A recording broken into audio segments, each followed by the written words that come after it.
மயிலாடுதுறை மாவட்டம் மயிலாடுதுறை நகரமன்ற கூட்டம் நகரமன்ற தலைவர் குண்டாமணி என்கிற செல்வராஜ் தலைமையில் நடைபெற்றது.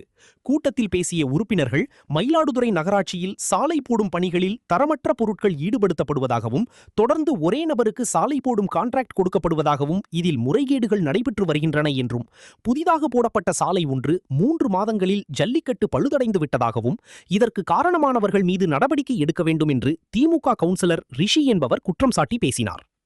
மேலும் திமுகவிற்கு தேர்தலில் வாக்குச்சாவடியில் அமர்ந்து வேலை பார்த்த நபருக்கு கூட எந்த வேலையும் நடைபெறுவதில்லை, பணம் கொடுப்பவர்களுக்கு மட்டுமே மயிலாடுதுறை நகரமன்றத்தில் வேலை நடக்கின்றன என்று குற்றம் சாட்டி பேசினார்.